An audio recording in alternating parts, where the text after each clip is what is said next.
Smackdown after WrestleMania is over. Let's talk about it.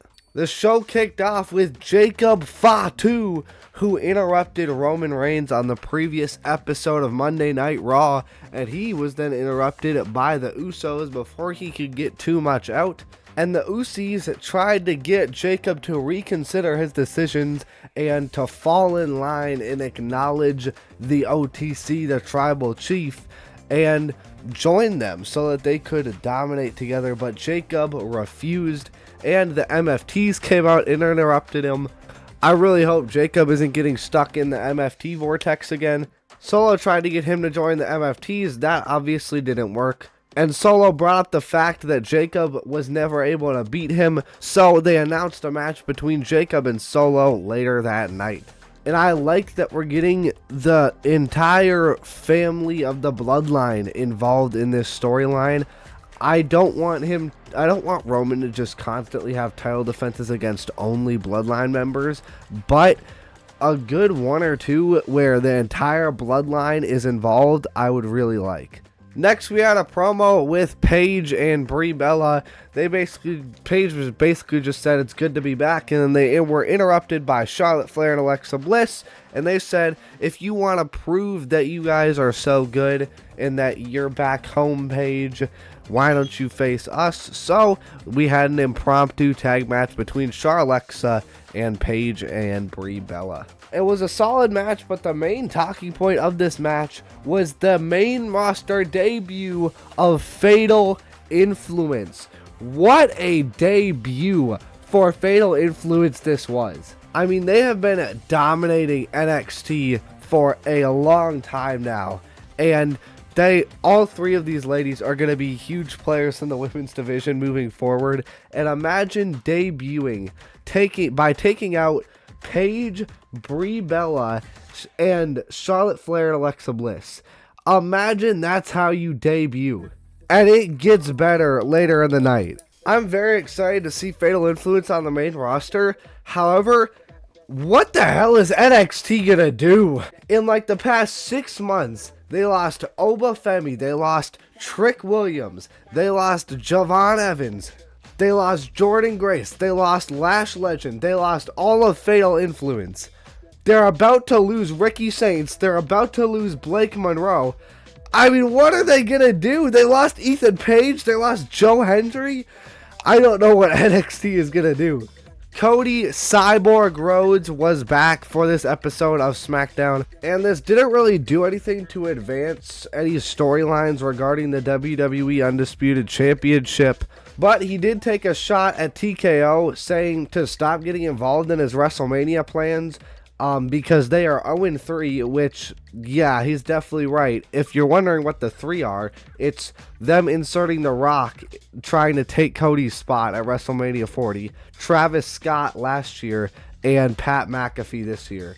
He basically just said to stop getting involved, which I liked, and hopefully TKO listens, but I don't think they will. Next, we had a Women's United States Championship match between Julia the champion, and Tiffany Stratton.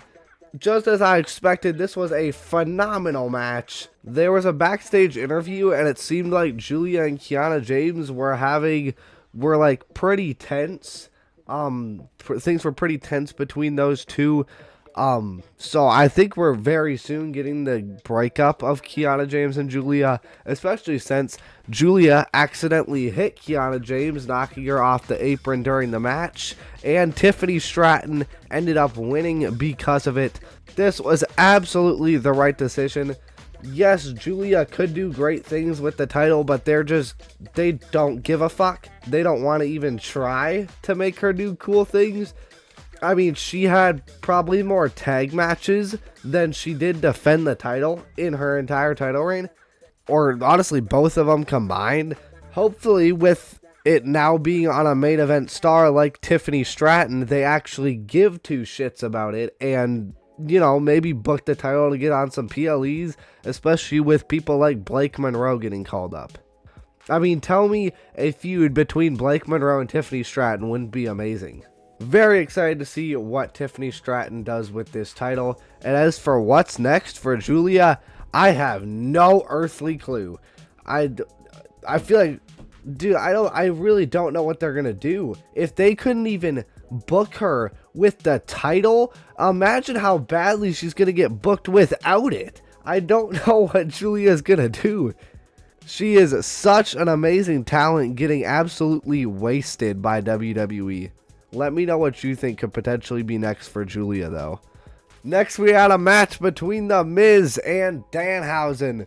This was a really good match. It was short, but it did everything it needed to do. And there was 2 video packages of Danhausen at The Miz's house just trolling him, which they were really funny.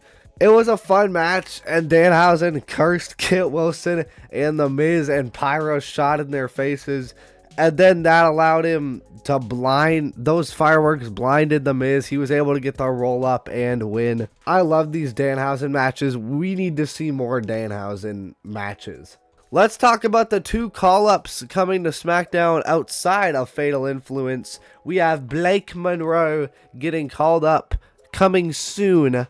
According to this, I mean, this makes all the sense in the world. There's not really anything for her to do in NXT. I guess she could have won the NXT Women's Championship, but I mean, she's been main roster ready since she got here, being a megastar in AEW. Very excited to see what Blake Monroe can do on the main roster, and Ricky Saints also getting called up.